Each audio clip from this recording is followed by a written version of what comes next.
नमस्कार. आज आपण एका खास विषयावर बोलणार आहोत, विशेषतः कुंभ राशीच्या लोकांसाठी. हा विषय आहे साडेसातीच्या प्रवासातील शेवटचा आणि सगळ्यात महत्वाचा टप्पा. गेल्या काही वर्षांचा जो काही कठीण काळ होता, त्यानंतर आता पुढे काय वाढून ठेवलंय? चला जाणून घेऊया. आता एक प्रश्न जो अनेकांच्या मनात आहे आणि तो म्हणजे कुंभ राशीची साडेसाती खरंच संपली आहे का? बऱ्याच जणांना असं वाटतंय. पण यात खरं काय आहे? चला, हा जो एक गैरसमज आहे तो आधी दूर करू आणि सध्याची परिस्थिती नेमकी काय आहे हे स्पष्टपणे समजून घेऊ. तर याचं उत्तर आहे अजून नाही. साडेसाती अजून संपलेली नाही. पण एक खूप महत्वाची गोष्ट म्हणजे जो सगळ्यात आव्हानात्मक काळ होता ना, तो आता मागे पडला आहे. म्हणजे हा शेवटचा टप्पा जो आहे तो त्रासदायक नाहीये.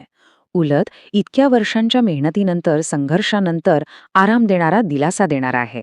आता पुढे काय होणार आहे हे समजून घेण्याआधी अगदी थोडक्यात बघूया की ही साडेसाती म्हणजे नेमकं काय असतं. म्हणजे शनिग्रहाच्या 7.5 वर्षांचा प्रवास, जो चंद्र राशीच्या आधी चंद्र राशीवरून आणि मग पुढच्या राशीतून होतो. आणि ह्याच काळात आपल्याला आयुष्यातले खूप मोठे धडे मिळतात, अनेक आव्हानं येतात. बरं, आता कुंभ राशीसाठी साडेसातीचा प्रवास कसा होता ते बघूया. सुरुवातीचा टप्पा झाला, मग आला तो शिखर टप्पा जो सगळ्यात कठीण होता आणि तो आता संपतोय. आणि आता आपण प्रवेश करत आहोत तिसऱ्या आणि अंतिम टप्प्यात, ज्याला उतरती साडेसाती म्हणतात.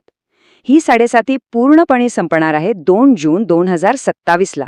म्हणजे जरी ती 2027 पर्यंत असली तरी आता सुरू होणारा हा शेवटचा टप्पा खूप दिलासा आणि सकारात्मक बदल घेऊन येणार आहे. तर आत्ता आपण याच महत्वाच्या टप्प्याबद्दल बोलूया, उतरती साडेसाती.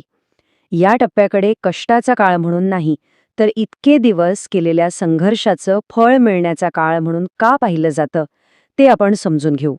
ज्योतिषशास्त्रामध्ये ना एक खूप सुंदर गोष्ट सांगितली जाते.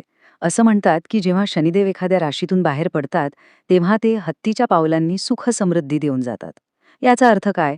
तर शनिदेवाचं जाणं हे हळू स्थिर असतं, पण ते जाता जाता त्यांनी दिलेल्या कष्टांचा फळ भरभरून देऊन जातात, जणू काही मोठ्या पुरस्कारांसारखंच. मग आता प्रश्न हा आहे की या अंतिम टप्प्यात नेमके कोणते सकारात्मक बदल अपेक्षित आहेत? आयुष्याच्या कोणत्या क्षेत्रांमध्ये चांगले दिवस येणार आहेत? चला बघूया. येणारे काही महिने खूप महत्वाचे ठरणार आहेत. यात काही विशिष्ट टप्पे आहेत.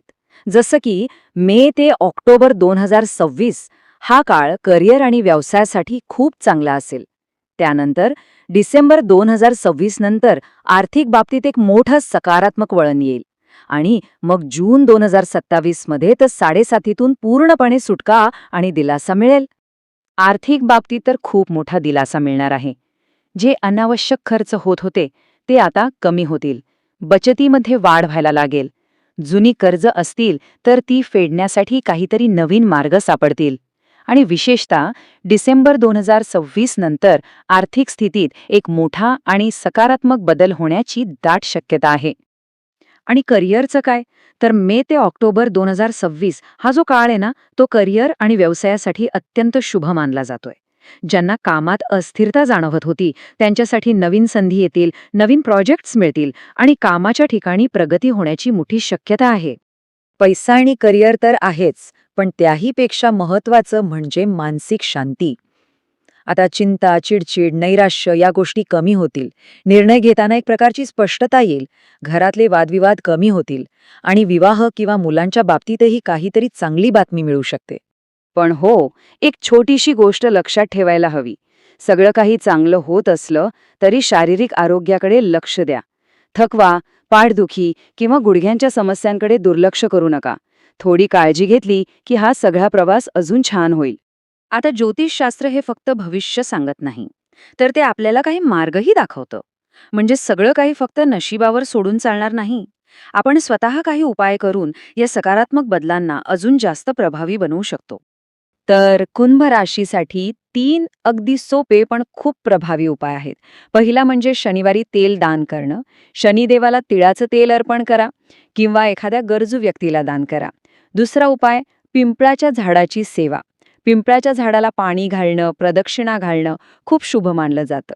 आणि तिसरा, सगळ्यात महत्त्वाचा उपाय म्हणजे गरजूंना मदत करणं. विशेषतः शनिवारी अन्न, पुस्तकं किंवा कोणत्याही प्रकारची मदत करा. आणि इथे एक गोष्ट खूप महत्वाची आहे, लक्षात ठेवा. शनिदेव कर्म पाहतात, दिखावा नाही. आपण जे काही करतोय, जे काही दान करतोय, ते मनापासून खऱ्या भावनेने केलं पाहिजे, त्यात दिखावा नको. तर आता आपण या सगळ्या गोष्टींचा सार काय आहे ते पाहूया. यातून आपल्याला कोणता महत्वाचा संदेश घ्यायचा आहे ते समजून घेऊया. तर संदेश अगदी स्पष्ट आहे. कठीण काळ आता संपत आला आहे आणि आता सुख, समृद्धी आणि यशाचा एक नवीन काळ सुरू होतोय.